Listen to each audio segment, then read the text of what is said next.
Welcome to the Elaborate Topics podcast, where we focus on lab-specific strategies for medical laboratory professionals. We're proud to be the healthcare detectives that work behind the scenes to get the results needed to influence medical decisions. Let's grow together and jump right into the lab.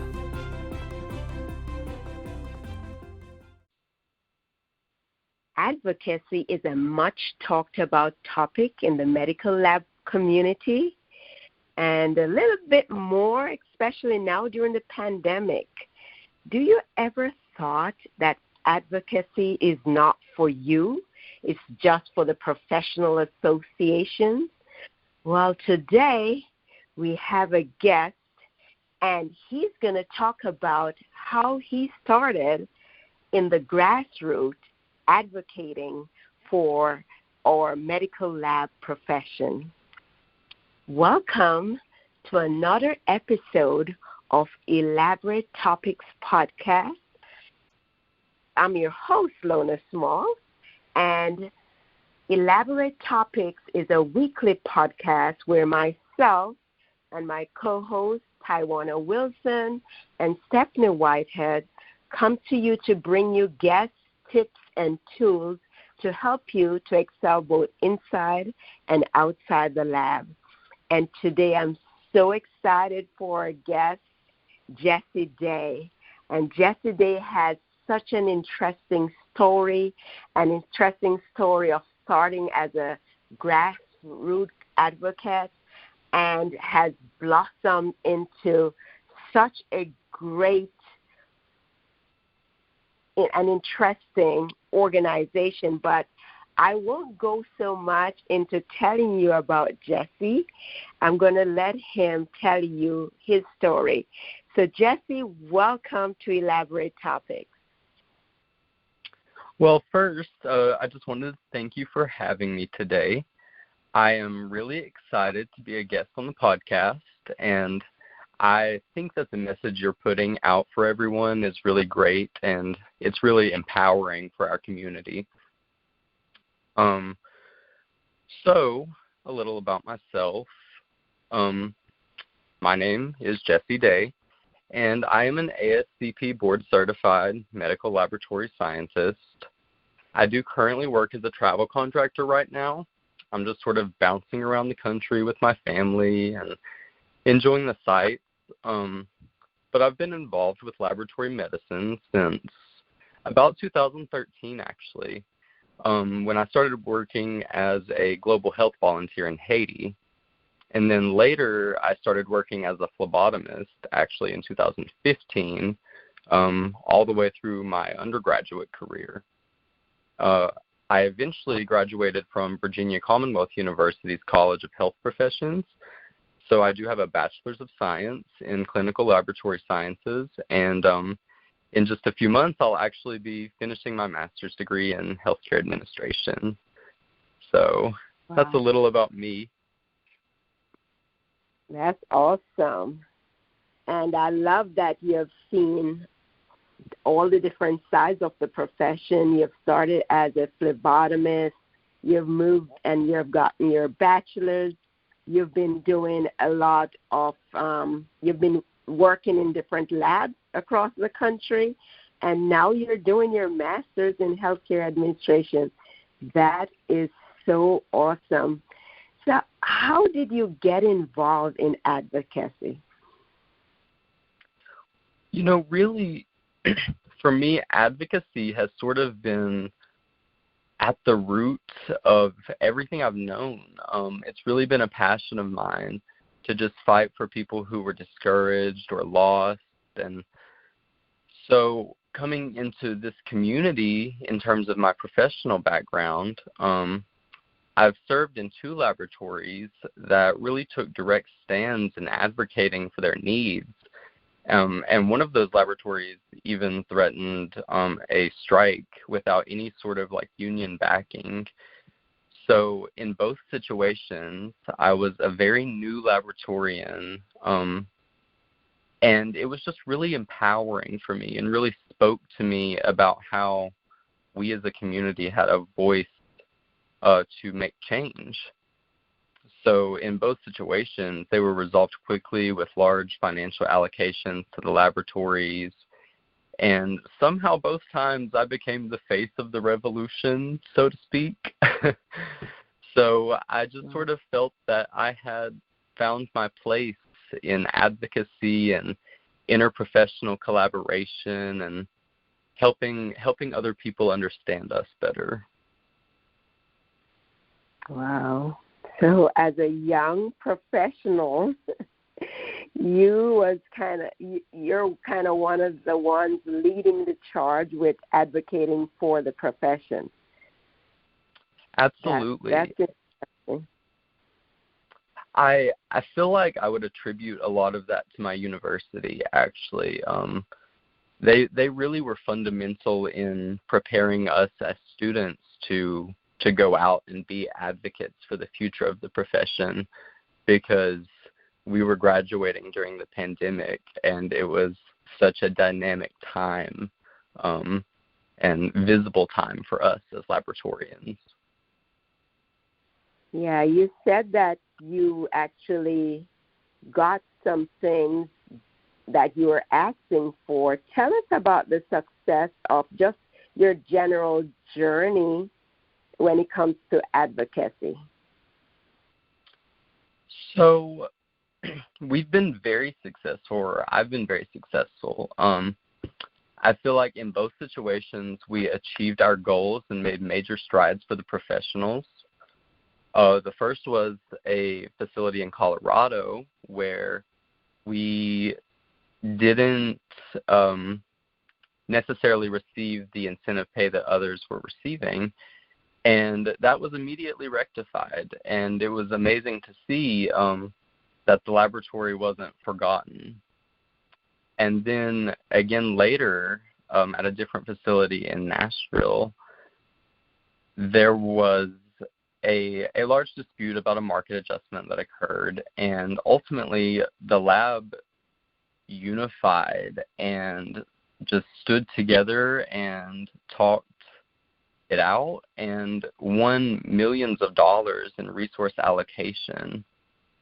So it was just very amazing to see the support coming from the laboratory community and everyone taking a stand together to achieve those goals.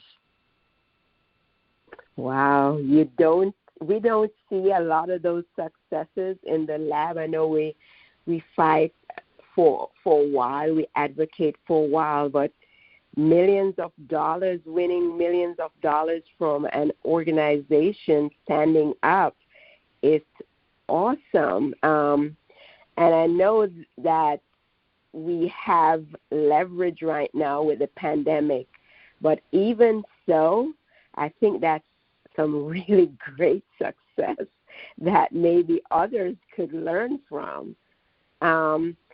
So I'm guessing that your new organization that you formed came about as a result of that. Tell us a little bit about what came out of that in terms of an organized organization that I heard about. Right. So in the heat of the revolution, so to speak, with the large health system in Middle Tennessee, we felt like we needed to call on other voices. So we asked for backing from universities and independent professionals, all the way through advanced degree levels like the PhD and DCLS, educational programs throughout the state, independent educators. And that unified voice is really ultimately what brought about the millions of dollars that we won.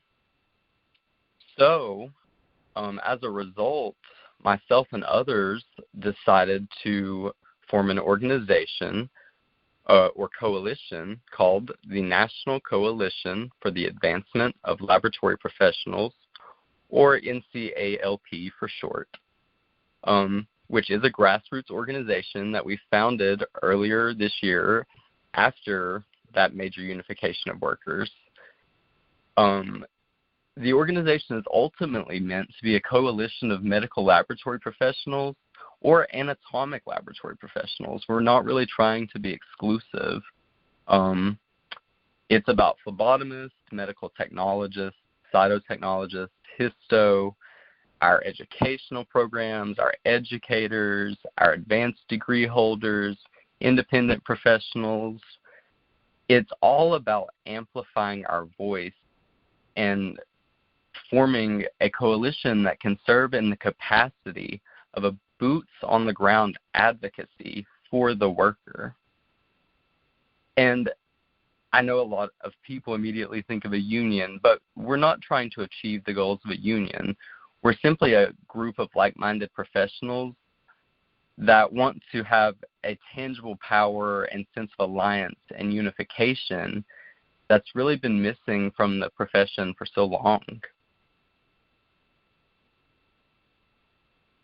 Wow.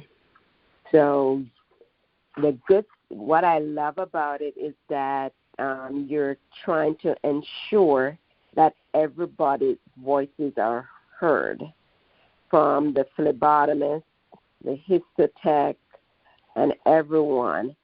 And so does it involve any of the professional associations, or you're just a coalition of just the individual groups of professions that's within the medical lab professionals? So at this time, we formed an independent board of professionals. We call it the Professional Council. It's currently made up of 18 members, and the board president is Dr. Perry Scanlon from Austin Peay State University. And then I'm serving as the non-voting member. However, recently, the Professional Council passed a resolution on October the 4th as a statement of, actually, I will read it directly to you. Go ahead. Yes. We adopted a proposal, and it is a statement of position to align with professional societies.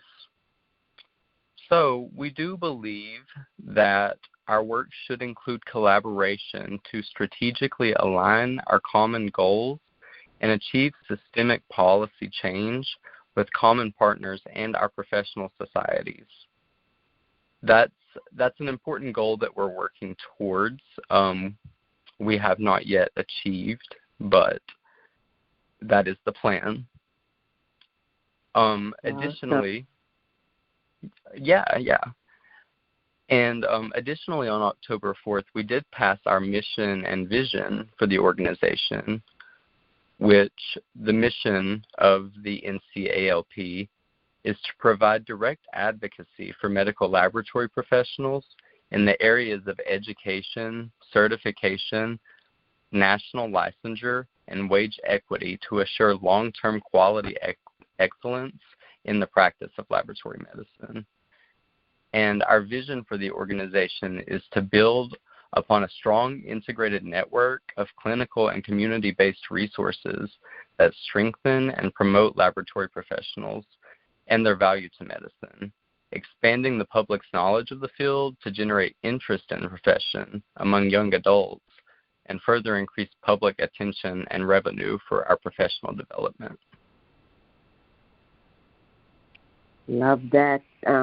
It's kind of very holistic, all encompassing education, different licensure, wages, promoting new professionals, and actually demonstrating our value to healthcare, which is so important. And that's really where one of the major challenges is.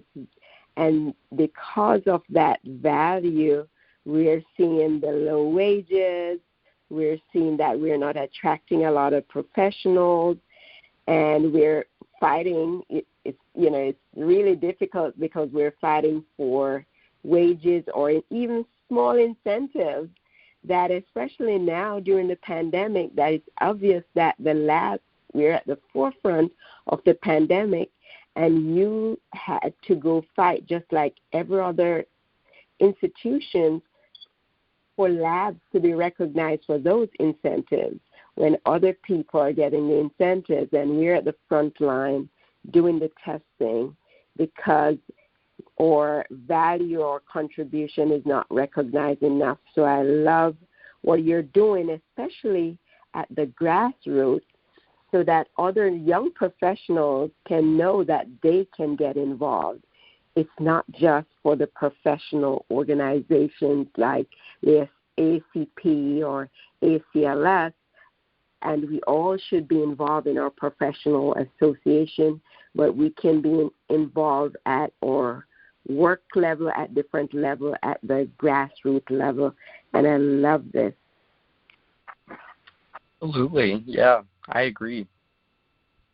I think something I've commonly quoted throughout this formation of the organization is that rarely has our introverted nature as laboratorians called for a moment such as this. And I think it's important that we recognize the visibility and authority that we have in this moment. Yes, and you leverage that. So what's one key lesson that you've learned along the way? I would say that we should never underestimate the power of our voice in our community. I think typically the laboratory community, with a workforce of about 305,000, is smaller than most of the other health professions, but one voice becoming two makes it twice as powerful. So what happens when one voice or 18 voices turn into 2,500 voices or 50,000 voices? At the grassroots level, we as laboratorians can make huge strides with those numbers and that sort of visibility. And so I guess my message and my question to the listeners would be, if not now, then when? And if not us, then who? Awesome. That is so true. And I love the analogy of the voices when we're actually coming together. I always say when you come together, you're not adding voices, but you're multiplying voices. So it's like, that amplification is so great when we come together, collaborate, and join voices together. Awesome. I love that lesson that you've learned. So what advice would you give to like a medical lab professional that wants to get involved in advocacy, that maybe at some point thought that, they don't have that authority, but there's something on their heart that they feel strongly about and they want to advocate? What advice would you give? For me, I'm still what many people would consider a baby tech, so to speak, or baby scientist. So I've felt that feeling often of sort of being unsure about how to be an advocate. So I think my best advice would be to get involved with our professional organizations. They're playing an increasingly important role in lobbying and career development efforts, and it's important that we're engaged at every level. And so I would encourage you to get involved with ASCP as a career ambassador or committee volunteer. ASCLS always needs new professionals for numerous committees and developing plans. And then also at the grassroots level, we welcome you at the National Coalition for the Advancement of Laboratory Professionals. We do believe that we'll be a great tool for communities in amplifying those voices and being a boots-on-the-ground advocacy resource for these smaller hospitals and health systems that need a voice now. But we do recognize that change doesn't always happen in a day, but it's never going to happen at all if we don't rise to the occasion. That's a very powerful one. That is so true. We have to actually just do it, especially now. Now is a good time. So, Jesse, I'm impressed with all the things that you're doing, especially, a young professional leading all these changes, having all these successes in advocacy. So do you have a mentor? And if you do, how has mentor impacted your professional journey? I really love this question, and it's something I get a lot. I have so many mentors, and I really think of Maya Angelou's poem about rainbows in the clouds. She said that so often there were clouds in her life, but she had people who guided her all along the way. And I really feel the same. As a child, I came from a very economically disadvantaged background, and life was difficult. The journey was very unclear at times. But so many times there were people who held my hand, whether it was an educator or just a mentor in the community or friends. And so today I'm a lot of different places all the time, and I find myself drawing strength from all those people. Something Maya Angelou said that really stood out to me was before she went on stage, she would always say, "Come with me, I need you now." And actually today before the podcast, I said that same thing to myself. Some of those people are long dead, and I haven't seen them in years, but their love and their lessons live on with me. And so professionally, I'm reminded that kindness goes far, and our humanity doesn't require achievement to be valid or to be recognized. We're all important and have a part to play in the puzzle of life and the puzzle that is the medical laboratory. And that's why, specifically at the Ncalp, we committed to the core values of fostering a culture of respect and appreciation that's responsive and inclusive, ensuring mutual respect and genuine appreciation of diversity and excellence in laboratory medicine, and also just collegiality and interprofessional collaboration, because the nurses aren't the enemy, and administration's really not the enemy. It's just about bringing a greater understanding of our value to medicine and the laboratory's value to the future of medicine. I love that so much. And I also have a saying that when you contribute in a collaborative environment, you demonstrate value, you gain an impact, you have that impact, and you have that, you actually have an inspiration for the others. But the important thing is that you're contributing in a collaborative environment, and you're actually demonstrating the value in that sense. Because when you're hidden, you're not visible, it's very difficult for people to see the value. So I love that collegiality and collaboration, and I love that idea of inclusivity and mutual respect, because a lot of times we think that advocacy means that yes, you're fighting, but you have to know how to fight. And I love that culture of respect and appreciation and that inclusivity part that you're having as a core value.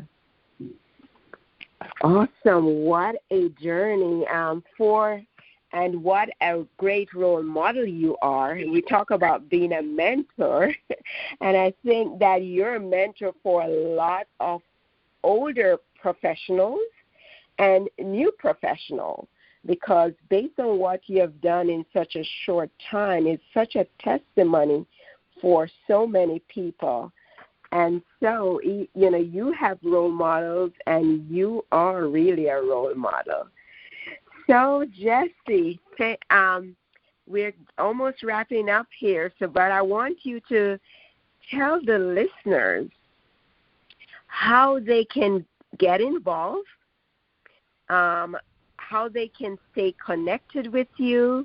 I know a lot of people listening and seeing what you have done in such a short time, and they would like to do that themselves, maybe not to that level, but how can they actually just get involved, stay connected with you, and learn more from you? Yeah, so right now our biggest focus is just building community.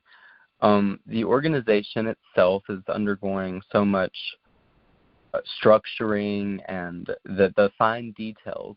So it's important that we get to know the people around us and our professionals and what their needs are so that we can hope to address them.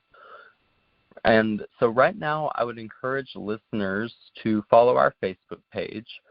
It is the National Coalition for the Advancement of Laboratory Professionals, and there you can find the latest updates.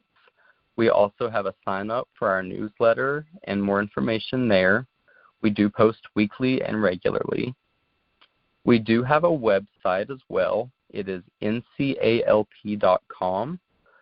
We only have a temporary homepage there, but we hope to have our full website launched in the coming weeks. And we are growing our social media footprint to include LinkedIn and Twitter in the very near future. But if you have an immediate need or you just really want to talk one-on-one with myself or the organization, they could also reach us anytime at info@ncalp.com, or you can reach me directly at Jesse, Jesse, .day, D-A-Y, @ncalp.com, or you can always find me on LinkedIn at Jesse Day.